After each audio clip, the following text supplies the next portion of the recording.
everyone. So this topic is on cardiovascular endurance training for advanced conditioning. Okay, first we need to understand what is the meaning of cardiovascular endurance. It is the ability of the heart, blood vessels and lungs to supply oxygen to working muscles during physical activity for a prolonged period of time. So these three components of the body is responsible in cardiovascular fitness. Okay, it is also known as aerobic fitness, aerobic endurance, and cardiovascular fitness. It's the same element. Okay, in sports, cycling, running, and swimming competitions depends on athletes' ability to cover a fixed distance in the shortest time possible. Okay, in sports competition, there is a fixed distance. Like for example, a long distance require the athletes to perform like in several duration, like few hours, 20-meter running, 20-kilometer running, 50-kilometer cycling, and then swimming in a non-stop or a very long duration. What makes the athletes a winner or the best of performer is their ability to reach that fixed distance in the shortest time. But of course, it's a very long duration. It's not 2 minutes, 3 minutes. It's more than that. So the ability of the heart, blood vessel, and the lungs to work efficiently does influence or contribute to the athlete's performance. Okay, this is a sample of an event that require these three type of sports or type of category.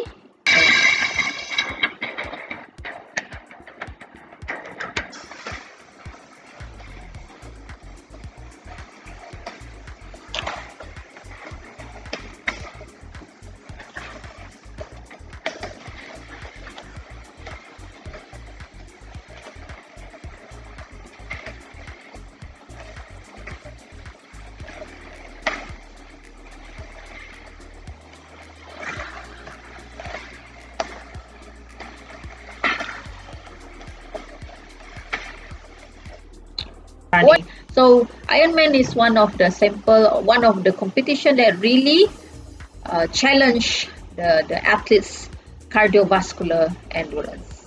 Okay, so what are the factors related to aerobic endurance performance? Okay, there are three factors, okay, in relation to that cardiovascular: exercise economy, maximal aerobic power, and lactate threshold. Okay, if the athletes are able to utilize to get these three factors comes along, then they will be highly perform. They can perform well in that competition, especially the three types of endurance competition. Okay, so the first one will be maximal aerobic power. A high maximal aerobic power, which is also called as VO2 max, is necessary for success in aerobic endurance events. This is claimed by Morgan 1994. Okay, the more aerobically power of the athletes, the better they can perform. Right? The second one will be lactate threshold. In aerobic endurance events, the best competitor among athletes with similar VO2 max values is typically the person who can sustain aerobic energy production at the highest percentage of her VO2 max without accumulating large amount of lactic acid in the muscle and blood. Okay, high maximal aerobic power. But what makes the athletes much better or they can outbeat the other competitor? Those who can sustain with the lactate threshold. They reach the amount of lactate threshold later, even maybe few minutes later than the competitor, then they can become winner.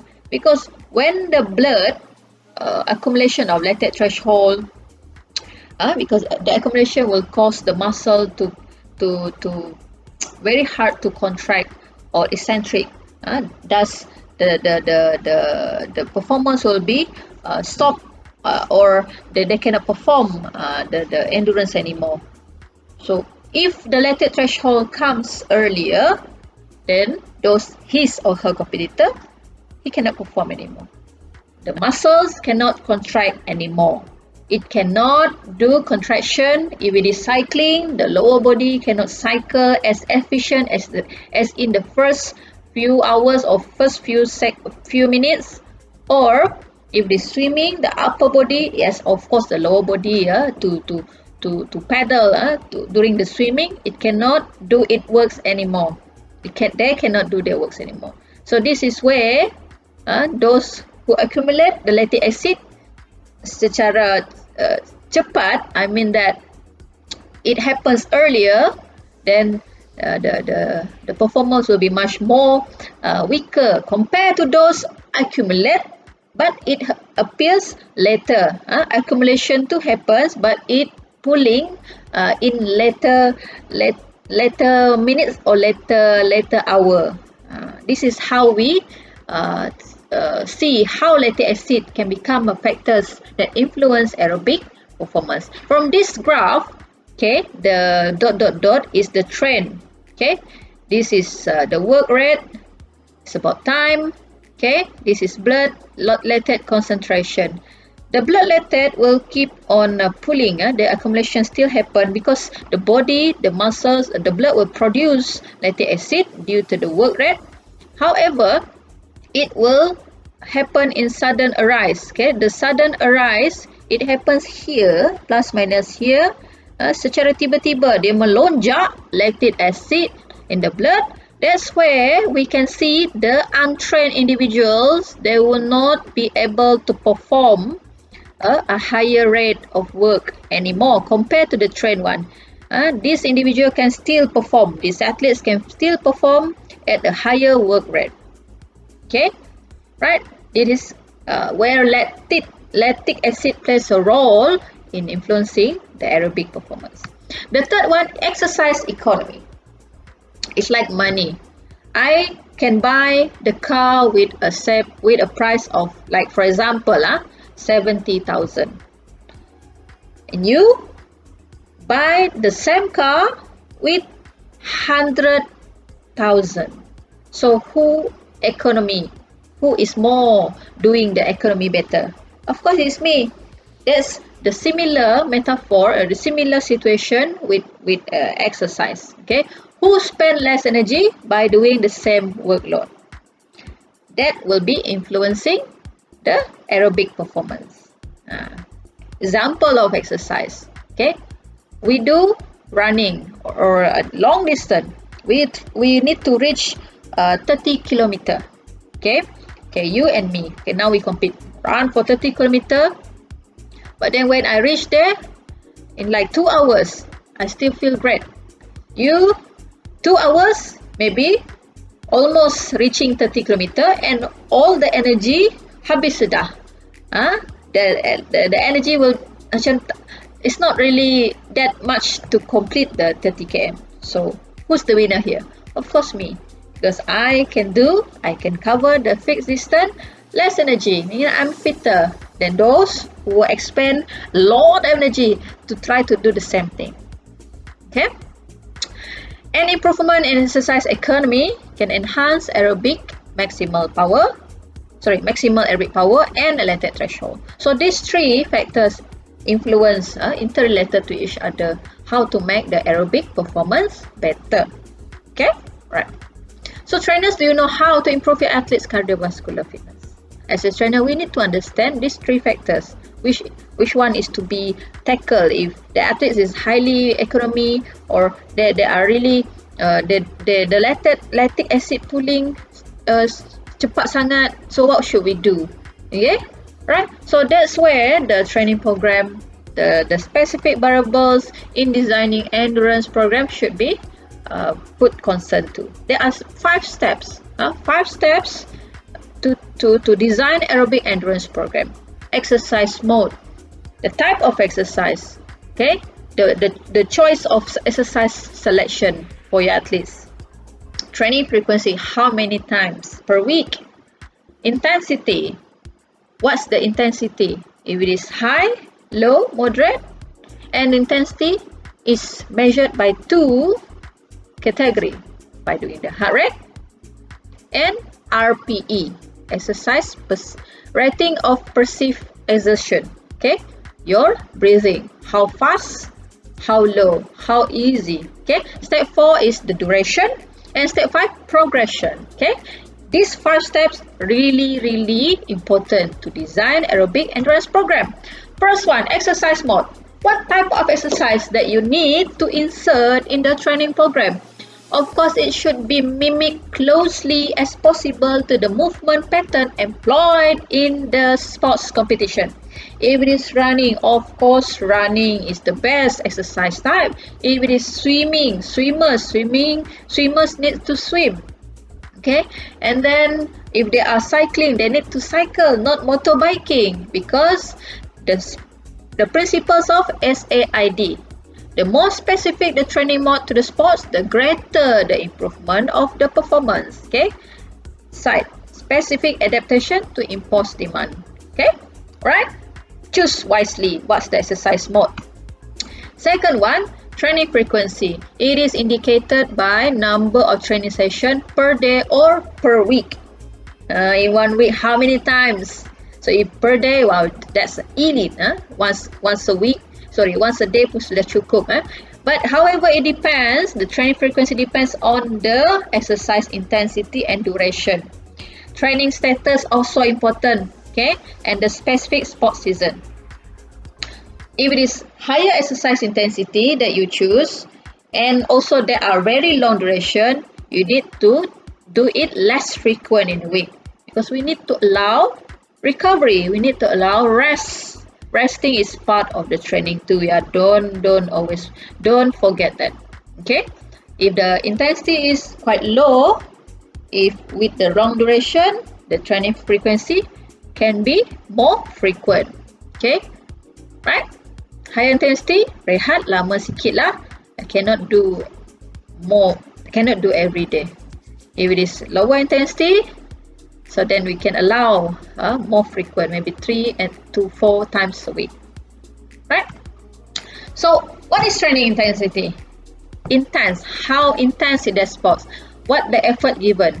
High intensity aerobic exercise increase cardiovascular and respiratory function. Okay, the cardio and the respiratory function, and allows for improved oxygen delivery to the working muscles. So they claim that exercise intensity, the higher one, good. Okay, increasing exercise intensity may also benefit skeletal muscle adaptation by affecting muscle fiber recruitment. The higher the exercise intensity, the greater recruitment of type 2 to meet the power needed for the exercise. Okay, the training stimulus allow those fiber to become more aerobically trained, thereby possible improving overall aerobic performance. So this is the reason why high intensity is beneficial in improving cardiovascular and respiratory function. In back days, the coaches more likely to use long distance and also low intensity. It's just simple running to a prolonged time. Okay, jogging sahaja. Jogging is somewhat like very low intensity. Is below submaximal. It's very steady in the heart rate throughout there. But as research being conducted, it claims that the higher one is good for the muscles and good for the cardiovascular and then good for the respiratory function. Okay, so exercise intensity, it can be measured by two ways of measuring or to indicate exercise intensity. First, by heart rate. Okay, and RPE, your breathing. Okay, easy. The higher your the higher the beat per minute, your heart rate beating during doing the exercise, meaning that the intensity is high.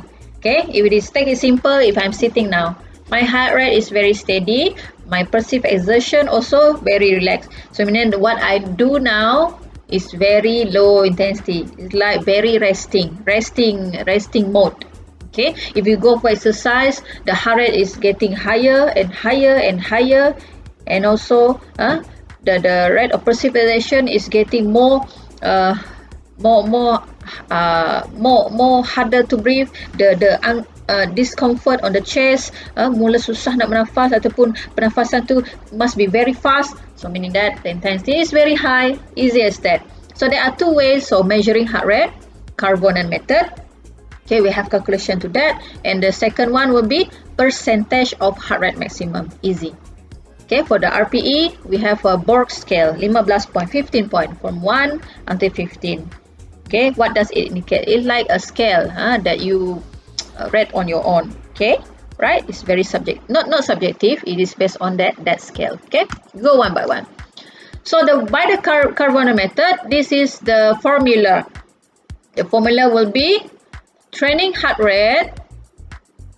Okay, to calculate your training heart rate, it is equal to heart rate reserve multiplied by exercise intensity plus the resting heart rate. Okay, resting heart rate is the best time to measure your resting heart rate is doing resting, really resting. For example, just awake from your sleep. That's still in the resting. So that's the best time. Okay. And then the heart rate reserve is the heart rate maximum. Yeah. Heart rate reserve is the heart rate maximum minus resting heart rate. So of course you need to find out what's your heart rate maximum. Heart rate maximum is indicated by 220 minus age. Your age is older, then the heart rate maximum getting more smaller range. Okay, right? This is the formula. It is by Carbonen. This is Carbonen formula. It involves the age. It involves resting heart rate. Okay, two components. This is the example. Let us take a look of this case. 30-year-old athletes with resting heart rate of 60 beats per minute is assigned to intensity of 60 to 70 VO2 max. So calculate his target heart rate. Okay, the target heart rate, this is the calculation. Remember, 220 minus H first, then the heart rate maximum will be 190. Resting heart rate sudah dinyatakan is 60. So the heart rate reserve is 190 minus 160 is 130 beats per minute. So the target heart rate we put in the equation, we put it 60% first because the athlete needs to exercise at 60 to 70 intensity. So we put it here, plus minus, we get 138 beats per minute.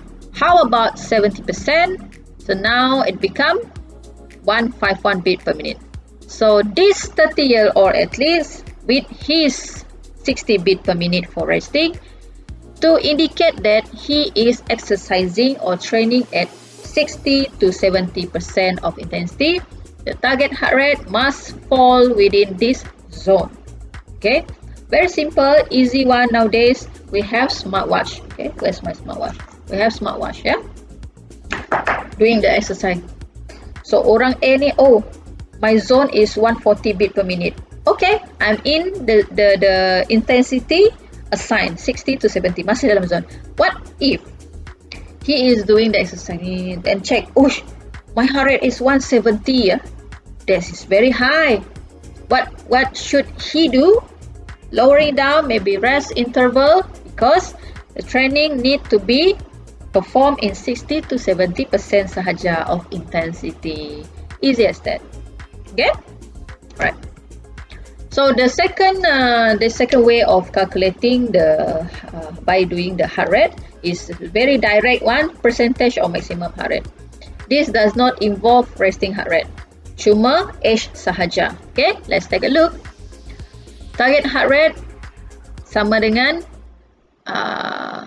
H predicted maximum heart rate multiplied by exercise intensity. Let's take a look. The same athlete study too with 30-year-old and 60 beat per minute. It is by percentage of heart rate maximum. It doesn't involve any resting heart rate, only the age. Okay, let's take a look. If the same individual just now, okay, 30-year-old with the resting interval 60, so the calculation will be very direct. Heart rate maximum multiplied by exercise intensity. So we get the heart rate maximum, it is 190 beat per minute multiplied by 60%. So the 60% of intensity will be 114, and if it is 70% is 133 beat per minute. So the range of heart rate while he is performing the exercise should be ranged between 114 to 133. What is my concern here? We take a look at this. It is much higher. Okay, it is 138 to 151. Ini pula 114 to 113. Which one is you think is more really accurate in the determining the exercise intensity, training heart rate? For Carbonate method, it deals with the resting heart rate. Why resting heart rate? Okay, as the individual is more fit, the resting heart rate will be much lower. Orang yang lebih fit, resting heart rate much lower. If you're unfit, during resting, heart rate pun boleh deg-deg-deg macam tengah berehat, but it is not 60, it could be 90, it could be 100. Okay, this will be much more effective in calculating the training heart rate by including the resting heart rate. We never know. Even though we are at the same age, your resting heart rate and mine will be much different. If I'm fitter than you, then my resting heart rate much lower. You are not fit, even the same age, your resting heart rate is higher. So it is things that we need to see so that the athletes would really train in the heart rate zone that being assigned. Okay, right. So this is an example of 20-year-old, very simple, very direct. So let us take a look. Ni lagi muda, dia lagi muda, but with the training heart rate yang lagi tinggi. Sorry, the training intensity is much higher. So of course, the beat per minute will be higher in the range compared to the 30 years old with the lower resting, lower exercise intensity. Okay, all right. This is the relationship between VO2 max, heart rate rest, and maximum heart rate. This is somewhat like, we can say it is correlated. It is similar. If heart rate rest and VO2 max sama saja, and maximum heart rate almost can represent each other. If it is 50, it is 66. Boleh lah. Okay, it's something that we use interchangeably, right? And the second way of measuring the resting, the heart rate, the exercise intensity is the RPE. However, it may be influenced by external environment factors. Let us take a look. It is from 6 to 20. 6 is no exertion at all. It's like you are really resting or you are sleeping. It is considered as no exertion at all. And 20 is maximum exertion. This scale, if the athletes rated themselves as extremely hard, it is 19 point. Okay, it's very hard, it's very high. RPE dia tercungak hujung nyawa sudah like pucat-pucat. That is extremely high. And maximization, if me, I dah pingsan, I cannot breathe, I cannot talk anymore. Okay, alright, it is very simple because it is using scale. This scale is to be rated, self-rated. Okay. Right, and the right one will be the simpler, and the original one 0 to 12. Okay, it's nothing at all, 0, but Borg has refined the scale to 15 point. It is somewhat hard, 13. From this point, 13 is somewhat going to a maximal, submaximal to maximal intensity. Okay, this is the way. However, when it is says that it may be influenced by external environment factors such as the very hot internal space. Okay, you may breathe in a very high rate higher rate compared to in the cold environment. Okay, the temperature it influence the RPE.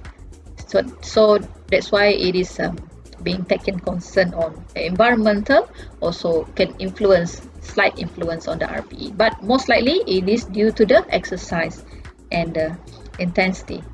Okay, right. So the fourth one, the element step 4, exercise duration.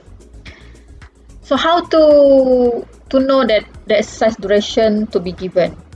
It is influenced by exercise intensity. The longer duration, the lower the exercise intensity. Let's take a look at the example. VO2 max was 85%. 85 is very high because it is the lowest end of towards the 100% intensity. We have a relatively shorter duration, 20 to 30 minutes, because the accumulation of lactic acid, okay, within the muscle will contribute to fatigue. So the training will be much shorter, 30 and below.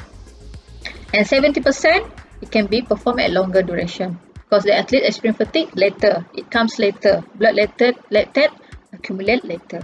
Okay, it is why a higher intensity HIIT it is being trained in less than 1 hour, because it says that it is sufficient to reach to mencapai objective of to be aerobically fit, and it benefits the cardiac muscle and also the skeletal muscle.